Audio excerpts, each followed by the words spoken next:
સૌરાષ્ટ્ર યુનિવર્સિટીમાં હ્યુમેનિટીઝ અને સોશિયલ સાયન્સના પીએચડી વિદ્યાર્થીઓ સાથે ચાલતી અન્યાયની વિરુદ્ધ અનોખો વિરોધ જોવા મળ્યો છે। વિદ્યાર્થીઓએ માં સરસ્વતીને રજૂઆત કરી પોતાના હક માટે અવાજ ઉઠાવ્યો।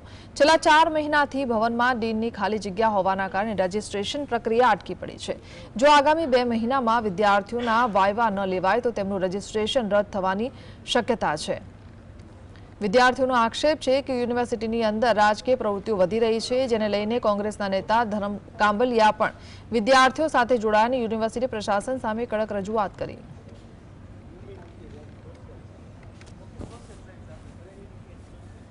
આપણી ફેકલ્ટી ઓફ હ્યુમેનિટીઝ અને સોશિયલ સાયન્સ છે એમાં આપણે અત્યારે જે થીસીસ જમા થાય છે એ થીસીસ જે છે એ વહેલી તકે મોકલવામાં આવે એમની ઇવેલ્યુએશન માટે આ પ્રકારની રજૂઆત આવી છે।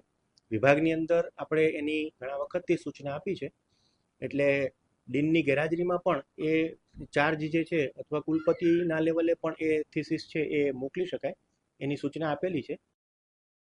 એના માટે થઈને અમે યુનિવર્સિટી ખાતે રજૂઆત માટે આવ્યા હતા અને આ જે ઘટનાઓ રોજબરોજ બને એના માટે થઈને આજે વિશાળ સંખ્યામાં દીકરીઓ સાથે મળી અને મા સરસ્વતીના મંદિરમાં ગયેલા અમે અને મા સરસ્વતીને વિનંતી કરી કે આપ ઉપકુલપતિ પાસે આવો અને એને કંઈક યોગ્ય રસ્તો મળે અને રાજકારણના અખાડામાંથી જ્ઞાનમય, શુદ્ધમય અને શિક્ષણનું વાતાવરણ યુનિવર્સિટીમાં થાય એના માટે મા સરસ્વતીને અમે સાથે લઈ અને આજે ઉપકુલપતિ પાસે આવેલ હતા।